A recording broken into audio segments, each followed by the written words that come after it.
My goal is sort of when I'm photographing a wedding, I don't want to kind of walk in and then they're like, oh, hey, the photographer is here. I want them to be able to say, oh, look, Sam's arrived.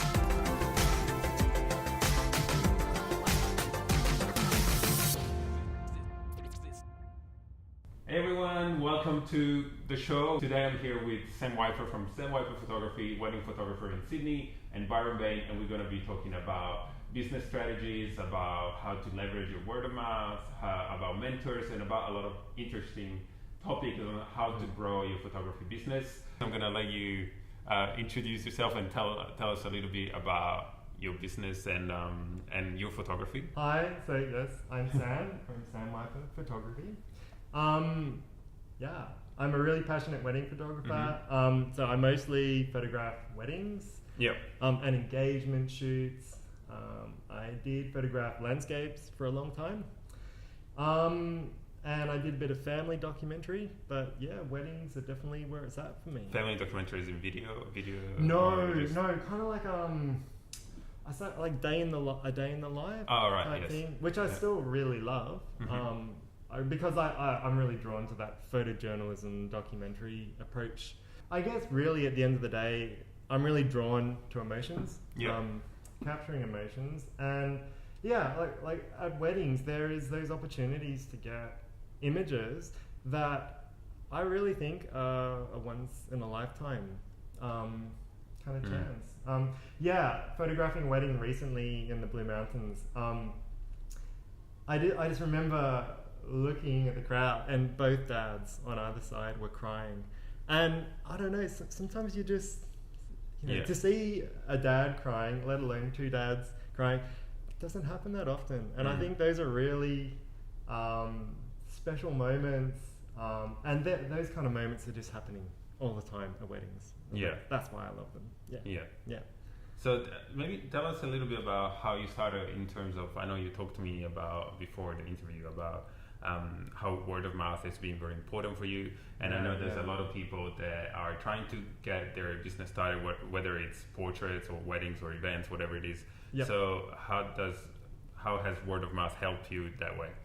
Look, I think as far as being able to get word of mouth, one of the biggest things I've learned is that you can take great photos and that your clients hopefully like, but really a big part of word of mouth is developing that relationship with the client well before the wedding. Before the wedding,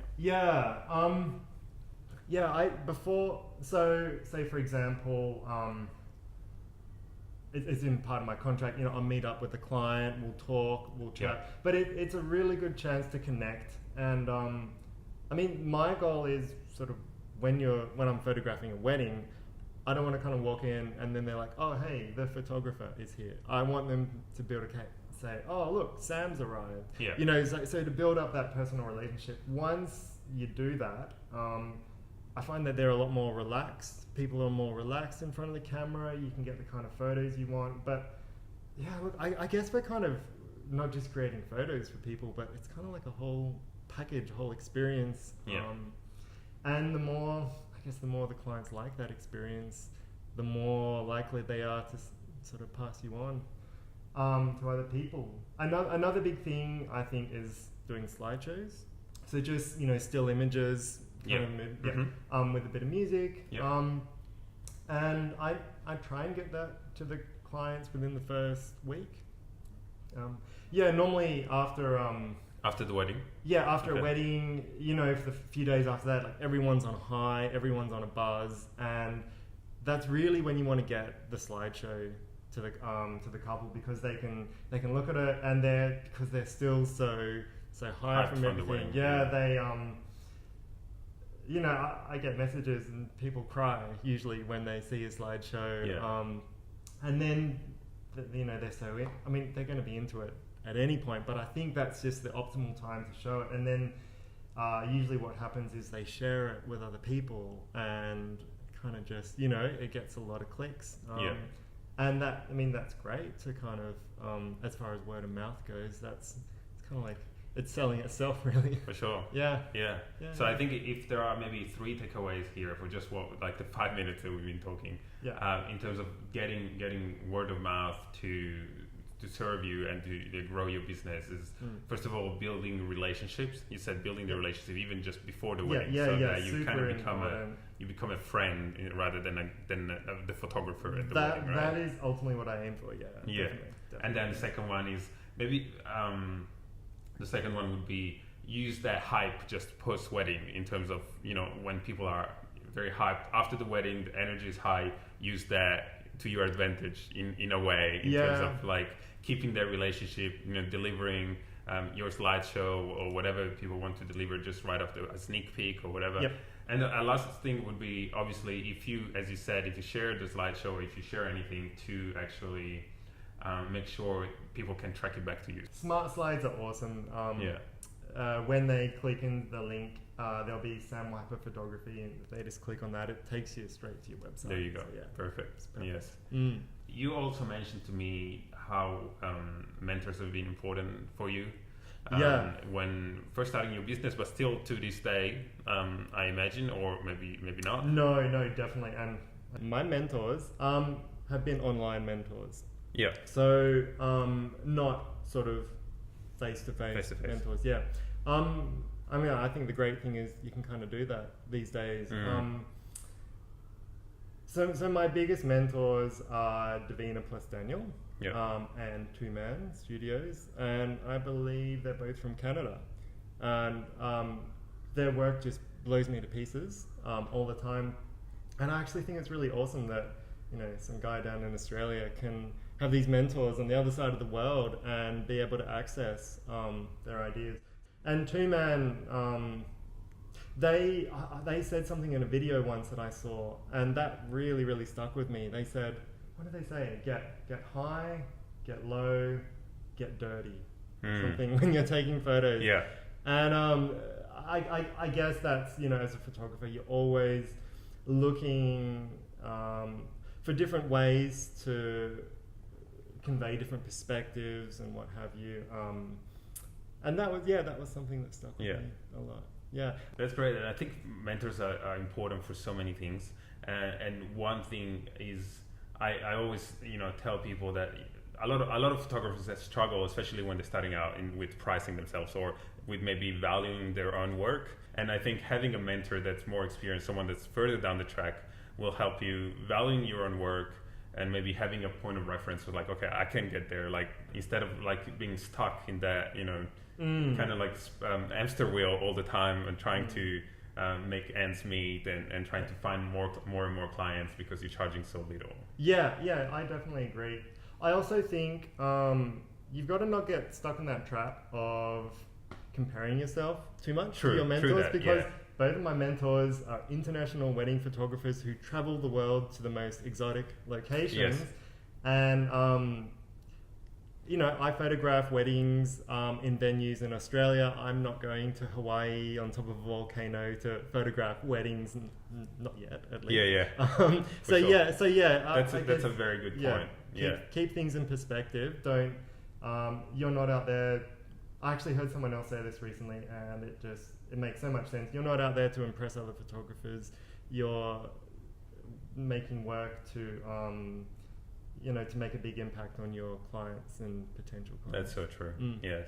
And I always use this example because I think it's very fitting. It's like photography or any kind of businesses for that matter is like jogging in the park. You see when you go jog in the park, there might be people that overtake you, or you might be overtaking some people. Some people might be going very fast, but you're running your own race. You didn't start at the same time. You don't know how long they've been running for, how trained they are, how far they're going. If maybe they're just doing a sprint, they're stopping 100 meters ahead. So everyone is running their own race. So it's comparing yourself to other people jogging in the park. It's completely useless. Yeah, look, that's a really good metaphor, actually. Yeah. It's so very true. And everyone does have slightly different approaches, which really differentiates different photographers as well. So, everyone's, starting a different spot and coming from a different approach. So, yeah.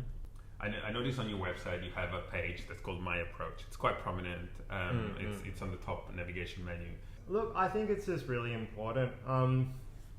Yeah, I mean, I'm trying to book weddings, but I'm also trying to attract the type of client that works for me as well. And look, I guess a big part of what I think you need to do is build trust in the client. Yeah. Build trust with the client. So by kind of giving them a whole approach about what you do, if they see me kind of shooting at a funny angle, or they're saying, oh, why is he doing that? If they kind of understand what I'm about and what I'm doing, then they don't have to worry about me doing this thing. They're like, okay, we get it. Or if that time of night where everyone's had a few drinks and are very merry, and I'm kind of like, okay guys, can I steal you for 5 or 10 minutes to get this awesome outdoor off-camera flash night portrait? They know what I'm talking about. They know that I've got that. I like to do those few creative images for every wedding, and so they're like, oh, okay, we've seen this. We know what this is all about. Yep, let's do it. And but yeah, I guess people need to know what to expect, and you need to build. I hope it helps build trust with the client. Yeah. What are the things you do to build trust? I think you mentioned before that it's important for you to meet before the wedding, obviously. I think most people do that, unless it's a destination wedding or people live very far. But do you keep in touch with them from the time of booking to, besides that one meeting, do you send them material or like a guide or tips, or how do you build trust that way? Actually, it's not as prominent as my approach page, but I do have wedding photography advice page on my website as well. So I direct them to that. But I always say, contact me whenever you want. It sounds a bit weird. I'm always here for you. I'm always available to talk about things, because look, most people haven't gotten married before, and they don't kind of understand that they don't get a lot of things. I do try and make myself pretty open, and I get people asking me all types of questions. I was saying a couple of months ago, I had a bride ask me, should I wear spray tan or not to the wedding? And I was a bit like, I'm not so sure if I'm... Yeah. But yeah, look, just building trust is about establishing an ongoing relationship with the client. And being able to offer them bits of advice that they may not have otherwise thought about. Even if it's just, what are these things called where you put on heel stoppers?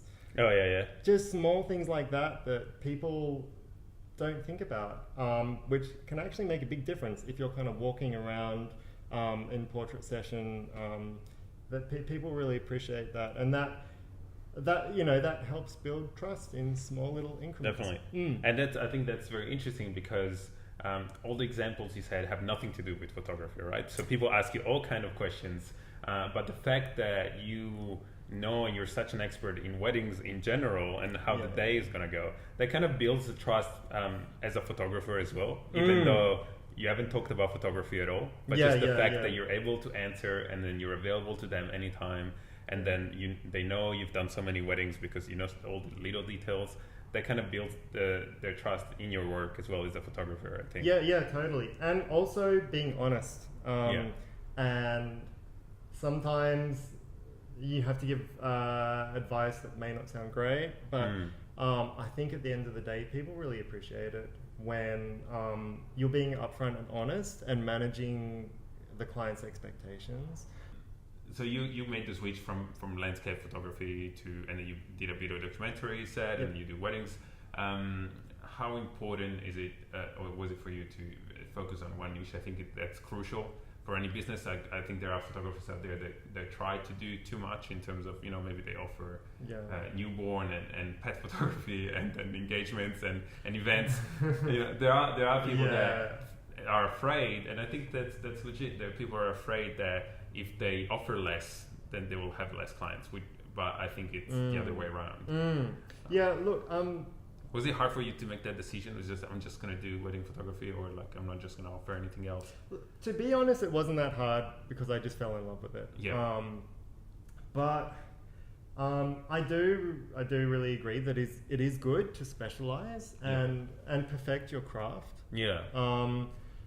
What would you say to someone that's starting out the business, or maybe if I can rephrase the question, like if you were to start over again, like I know I didn't prepare you for this question. No, that's all right. That's all right. If you were to start over again, would you do anything different in terms of starting or growing your business, or how you go about it, or even photography wise? I'm not sure. One thing I wish I could say back to myself was don't rush. Don't feel like you have to rush on the wedding day. And don't, on the day, you mean? Yes, on the day. Don't let the chaos of everything push you, feel like you have to rush, because you can make small mistakes here and there. So just, when I first started, I felt like, okay, I have to do this super quick so everyone can move on. And I just rushed through things and not perfect everything. So, and look, sometimes I do still feel a bit rushed and wish I could slow down. But now before I take, even if it's just a family photo, I, take the time to make sure that everyone's lined up, that I can see everyone clearly, that my f-stop is going to be perfect. That the lighting's perfect. I'll sometimes, really scout out the best location where the light's perfect. And I really like to use an 85 lens on families with creating that beautiful blurriness in the background. So finding that perfect spot. Well, I think do you have any other thing to add? Anything to plug in terms of your business? Obviously, check out your work. If you're getting married in Byron Bay or Sydney. Or Blue Mountains. Or Blue Mountains. East Coast, anyway.